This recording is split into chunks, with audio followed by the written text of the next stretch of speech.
What's going on, Netflix fans, and welcome back to another movie review. Today I'm going to be reviewing the newest Netflix movie, The Two Popes, which stars Anthony Hopkins and Jonathan Pryce. If you guys are new here, feel free to click that subscribe button and that bell notification icon for more reviews, reactions, rankings, and more movie content. After the death of Pope John Paul II, we have to elect a new pope, and we have Pope Benedict the 16th, played by Anthony Hopkins, who gets elected as the new pope, and then he meets Francis, who is played by Jonathan Pryce. So I've been hearing things about The Two Popes a lot of recently, and that it was going straight to Netflix, and that it seemed like an awards contender, and we get these types of movies every single year that is based on real events and real figures. I really like these actors. Anthony Hopkins is fantastic in every role he's been in. Dr. Hannibal Lecter in Silence of the Lambs,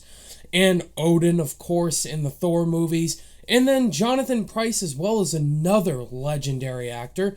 He played the High Sparrow in Game of Thrones. Didn't like that character at all, but I think Jonathan Pryce, whenever he takes on a role, he's gonna absolutely kill it. What did I think of The Two Popes? Is this movie worth checking out on Netflix? Yes, definitely. The Two Popes, it's not an amazing movie, but as far as a well-made movie, well-acted movie, is it good? Yes, it's definitely worth the watch on Netflix. It is a solid film for the award season. Pryce and Hopkins played both of these popes extremely well for what they were going through. Anthony Hopkins was probably my favorite performance in the film because he plays Pope Benedict the 16th, and it's a lot of the behind the scenes of these two popes and that their struggles in their life and some of the mistakes they've made. And with Anthony Hopkins as Benedict the 16th, he has a lot of issues with being the pope, and there's talks of him stepping down and not taking the job seriously. Jonathan Pryce as well as Pope Francis is really good as well. The film focuses mostly on his character. He's the main character.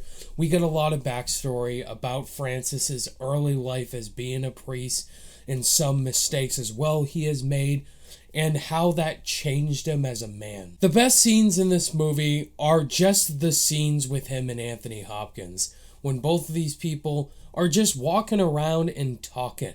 And usually I hate scenes like that, like in the prequels, where characters are just walking, standing, and talking. That's because the dialogue is boring, and I don't care about the talking scenes in the prequels.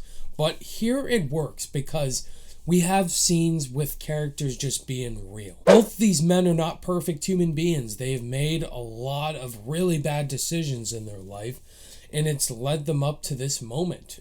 A good positive outcome can come if you do something bad, and it's cool to see the backstory of some really tough to watch scenes involving Jonathan Pryce's character, Pope Francis. As far as issues with this movie, the Netflix style of filmmaking seems a little bit off with this movie, and I felt it really was distracting to watch. Some of the cinematography could have been better in this movie. It definitely looked like it was handheld camera at certain points, and then it was a really nice camera in other certain sequences. It felt like the cinematography wasn't perfect. Also, it is a little bit preachy at times with the storyline about these two characters. It goes in pretty generic true story formula, like trying to preach home its message a little bit too much.